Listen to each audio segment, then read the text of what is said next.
में कोई भी हथियार नहीं था। जिस किसी को भगवान बुद्ध ने अपने सम्यक दृष्टि से देखा, अपने संग में सम्मिलित किया, तो सिर्फ अपनी मीठी ही वाणी द्वारा किया। देखिए, तथागत भगवान बुद्ध ने कहा, अत दीपो भव, यानी कि अपना दीपक स्वयं बने। अगर आप किसी का सहारा लोगे तो पता नहीं वो इंसान तुम्हें ले जा करके कहां पर जा करके छोड़ दे, किस मोड़ पर छोड़ दे। तथागत भगवान बुद्ध ने कहा कि अपना दीपक स्वयं बने। अगर आप अपना दीपक स्वयं नहीं बन पाओगे तो इस संसार में आपको कोई भी पहचानने वाला नहीं होगा। इस संसार में, इस भारत देश में बड़े बड़े महान पुरुष हुए हैं और जिन्होंने समाज सुधारने का कार्य किया। और अगर देखा जाए हमारी महिलाओं की तरफ, यानी कि सावित्रीबाई फूले ने भी बहुत बड़ा संघर्ष किया अपने इस समाज के खातिर। उन्होंने संघर्ष को नहीं छोड़ा। और अगर देखा जाए तो सर्वप्रथम शिक्षा की देवी हमारी सावित्रीबाई फूले है। क्यों? सावित्रीबाई फूले जिस समय शिक्षा को प्राप्त करने के लिए जाया करती थी मेरे श्रोता बंधुओं, उस समय लोग खिल्लियां उड़ाया करते थे। क्यों? कि एक शूद्र की लड़की ऐसे शिक्षा प्राप्त नहीं हो पाएगी। लोग कीचड़ उछाल उछाल करके मारा करते थे, लेकिन वो धन्य थी, अपने माता पिता की ऐसी संतान वो लड़की थी जिसने अपने संघर्ष को नहीं छोड़ा। एक बार अपनी मैया से रो करके कहने लगी माँ, आज के बाद हम शिक्षा प्राप्त करने के लिए कॉलेज में नहीं जाएंगे। मैया ने बार बार समझाया, कहा कि हे पुत्री, अगर आप शिक्षा को प्राप्त नहीं करोगी तो इस संसार में आपको कोई भी सम्मान देने वाला नहीं होगा। उस समय अपनी माँ की बात को माना सावित्रीबाई फूले ने। शिक्षा प्राप्त करने के लिए बेचारी जाया करती थी, एक साड़ी अपने थैले में रख लिया करती थी, एक साड़ी पहन लिया करती थी। जब स्कूल से वापस महलों के लिए आती थी तो रास्ते में वो साड़ी बदल लिया करती थी। देखिए, तथागत भगवान बुद्ध ने साफ साफ बता दिया है कि हे प्राणी, मानव जात में कोई जात नहीं हुआ करती है। जात सिर्फ पशु और पक्षियों में हुआ करती है मेरे श्रोता बंधुओं। सावित्रीबाई फूले अगर इतना बड़ा संघर्ष ना करती तो आज उसको कौन जानता और कौन पहचानता। लेकिन याद रखना, चाहे वो व्यक्ति किसी भी समाज का हो, जब लोग अपने जीवन में अच्छा कार्य किया करते हैं तो उसे लोग पहचान लिया करते हैं, जान लेते हैं मेरे श्रोता बंधुओं। तो मेरे कहने का मतलब है, पहले आप जाने और उसके बाद माने। भगवान बुद्ध का जो इतिहास है वो एक ऐसा वैसा इतिहास नहीं है, ऐतिहासिक कहानी है भगवान बुद्ध की। अगर आप एक बार पढ़ोगे तो आपको कुछ ना कुछ अवश्य मिलेगा। ऐसा नहीं, अगर आपके अंदर कोई मर्ज है, दवाई लेकर के आए और अलमारी में रख दी और चिल्लाने लगे कि हम ठीक हो जाएं, उसे देखते रहो लेकिन ठीक नहीं होगे। कब तक नहीं ठीक होगे? जब तक उस दवाई का इस्तेमाल नहीं करोगे तब तक ठीक नहीं होगे। ऐसा ही प्रैक्टिकल भगवान बुद्ध का जो इतिहास है उसका भी यही है। ऐसा नहीं कि भगवान बुद्ध का पट्टा डाल लिया, किताबें खरीद ली, घर में रख दी और चिल्लाने लगे गली गली में कि हम धर्मदाता हैं, हम भगवान बुद्ध को मानने वाले हैं, पंचशीलों का पालन करने वाले हैं। नहीं, जब तक आप उस पुस्तक को खोल करके नहीं देखोगे तब तक आप कुछ भी नहीं कर सकते हो। क्यों? भगवान बुद्ध के जो पंचशील हैं मेरे श्रोता बंधुओं, वो बहुत प्रिय हैं और रोजाना बताया जाता है कि जो पांचवा शील है वो बहुत खतरनाक है। जो चार शील हैं वो हम और आप मान सकते हैं, जो पांचवा शील है उस इंसान को कितना भी डांटो कितना भी रोको लेकिन वो इंसान अपनी आदत से बाज नहीं जाता है। तो मेरी कहने का मतलब है तथागत भगवान बुद्ध का जो धम्म है बहुत प्रिय है।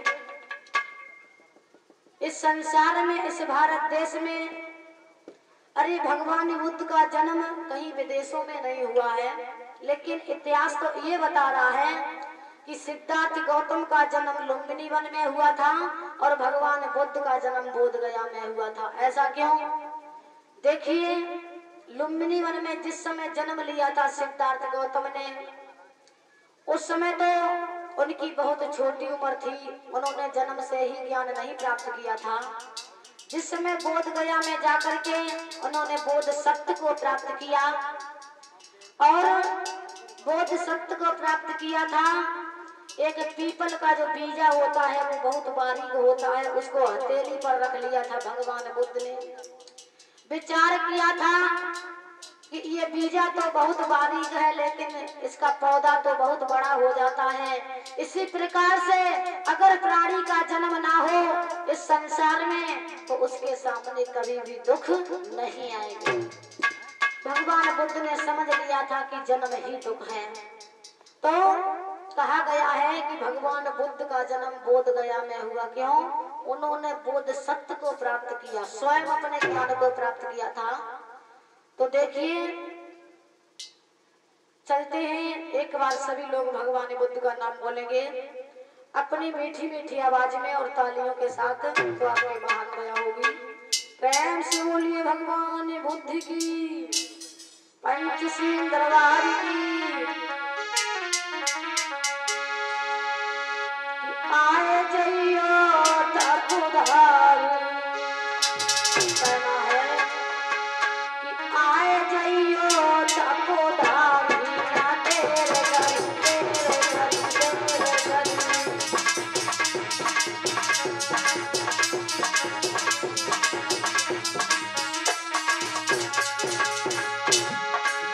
जनता सारी तुम्हें बुलावे, जनता सारी तुम्हें बुलावे।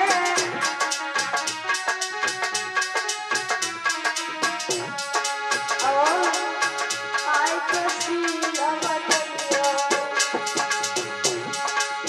आए के सील बजइयो, ना तेरे घर तेरे घर तेरे घर।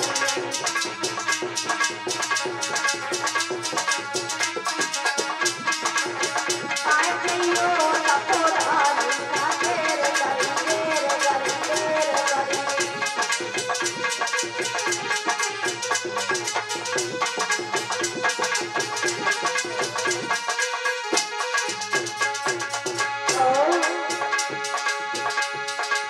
जुआन सासे बचियो भाई, जुआन सासे बचियो भाई।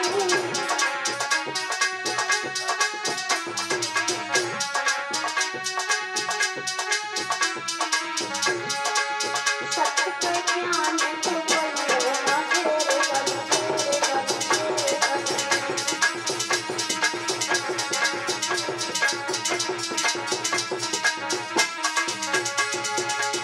आए जइयो तपुधार, ना तेरे घर तेरे घर तेरे घर।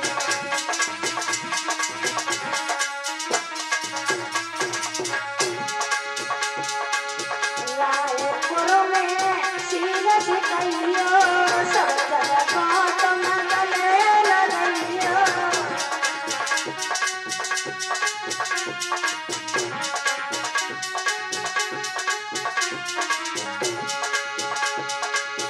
आए के सील बजइयो, ना तेरे घर तेरे घर तेरे घर।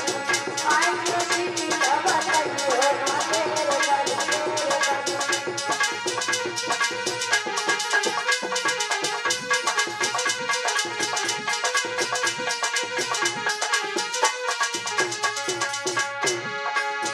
आए जइयो तपुधार, ना तेरे घर तेरे घर तेरे घर। आए जइयो तपुधार।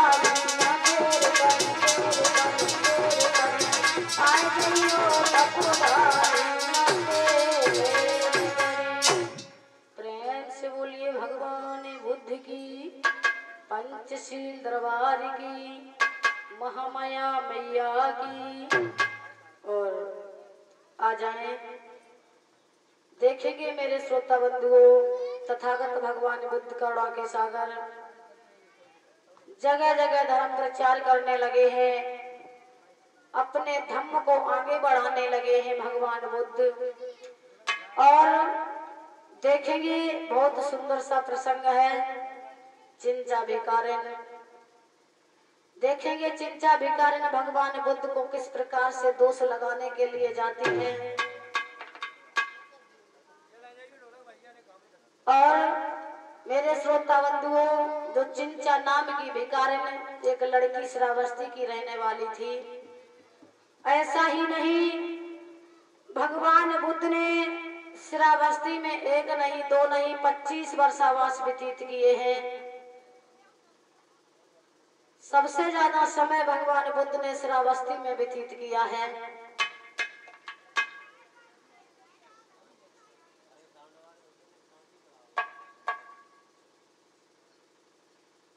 देखेंगे कि चिंचा नाम की जो भिखारिन थी वो भगवान बुद्ध को किस प्रकार से दोष लगाने के लिए जाती है, और उसके बाद किस प्रकार से वो चिंचा भिखारिन भगवान बुद्ध के शरण में सम्मिलित होती है। तो आ जाए कथा की ओर। प्रेम से बोलिए भगवान बुद्ध की, पंचशील दरबार की।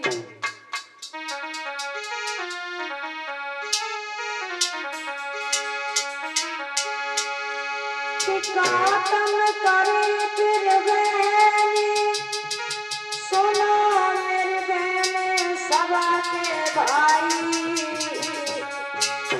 हो जा भीड़ जोड़े अत जोड़ के कहानी भैया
महामानव करुणा के सागर तथागत भगवान बुद्ध उस समय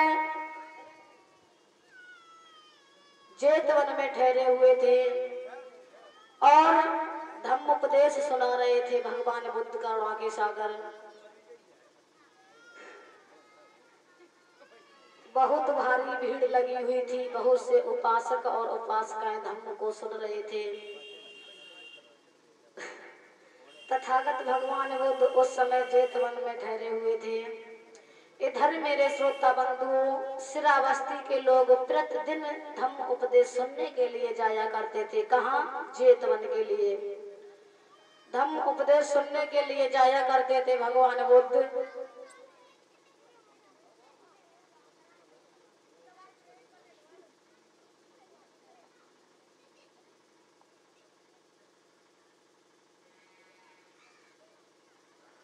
उस समय मेरे श्रोता बंधुओं क्या हुआ है, ऐसा ही नहीं।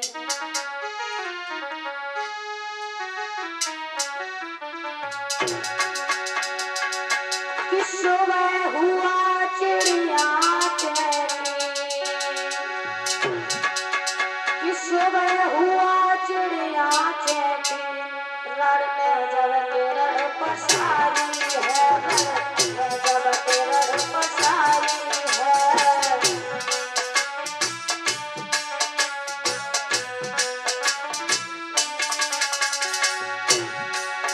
और श्रावस्ती के नर नारी,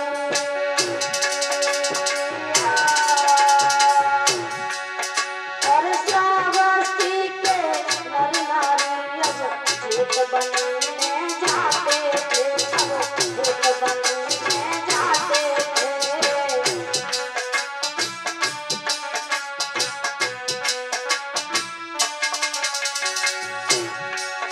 और जेठ बनने जा करके,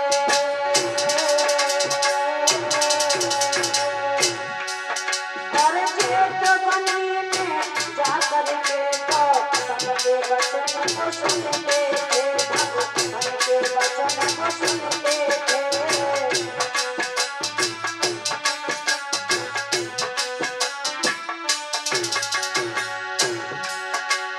सुबह हुआ चिड़िया चहकी,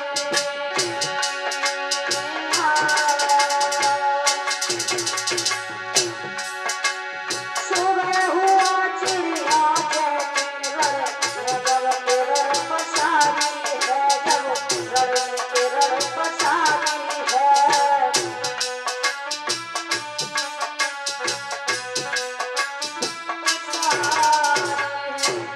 इधर मेरे श्रोता बंधुओं, श्रावस्ती के लोग प्रतिदिन धम्म उपदेश सुनने के लिए जाया करते थे। इधर क्या हुआ, जो श्रावस्ती की रहने वाली एक चिंचा नाम की जो भिखारिन रहा करती थी, वो भिखारिन एक बहुत गरीब परिवार की थी। भीख मांग मांग करके बेचारी अपना पेट पाला करती थी। इधर जब चिंचा भिखारिन ने लोगों को जाते आते हुए देखा है जेतवन की तरफ, तो मेरे श्रोता बंधुओं उसी समय क्या हुआ, ऐसा ही नहीं। कि अब श्रावस्ती में सुनो रात, और चिंचा लड़की रहती थी।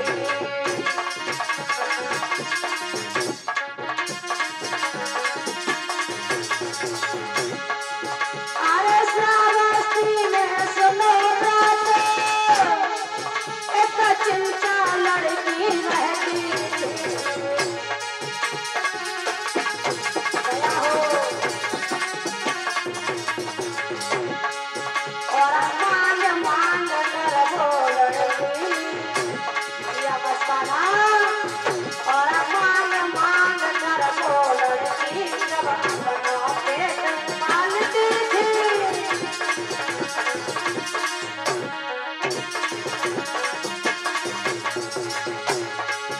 अरे मांग मांग कर वो लड़की, जब अपनों पेट पालती थी।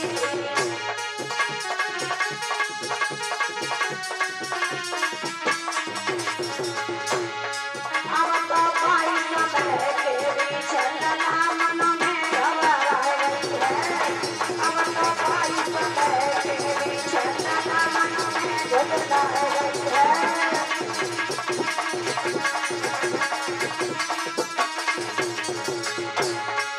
मन में झुझला गई है,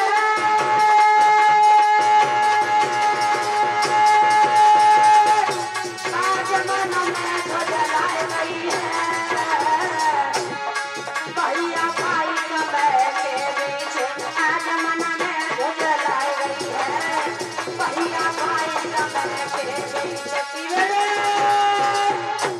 इधर मेरे श्रोता बंधुओं, चिंचा भिखारिन ने जब लोगों को आते जाते देखा तो अपने मन में विचार करने लगी है, सोचने लगी है, कहने लगी भला इस श्रावस्ती के लोग प्रतिदिन सुबह जाते हैं और शाम को वापस महलों के लिए चले आते हैं। इधर बेचारी मन में विचार करने लगी है, ऐसा ही नहीं, जब विचार करने लगी है मेरे श्रोता बंधुओं, तो धीरे धीरे जब समय व्यतीत हुआ तो एक बार क्या हुआ, ऐसा ही नहीं, क्या हुआ, चिंचा तब कहने लगी, कहाँ को तुम जा रहे, और धीरे धीरे कह रही, जीत बनी को जा रहे। आज चिंचा भिखारिन लोगों से कहने लगी भैया तुम सुबह के वक्त जेठ बन के लिए जाते हो और शाम को वापस महलों के लिए चले आते हो। सिरा बस्ती के लोगों ने कहा, चिंचा भिखारिन तुम्हें कुछ नहीं मालूम है, जेठ वन में तथागत भगवान बुद्ध कौड़ा के सागर ठहरे हुए हैं और वो धम्म उपदेश सुना रहे हैं, शील सिखा रहे हैं। वहां पर बहुत से उपासक और उपासिकाएं सुनने के लिए जाया करते हैं। जब सुबह हो जाती है तो भगवान बुद्ध धम्म उपदेशों को बंद कर देते हैं, सभी लोग अपने अपने महलों के लिए चले आते हैं। इधर क्या हुआ, चिंचा भिखारिन ने जब ऐसी बातों को सुना तो एक बार सभी लोग पहुंचे और चिंचा भिखारिन भी वहां से चली है। भैया कैसे चली है कि धीरे धीरे चिंचा चला रे जाता चला बंधु।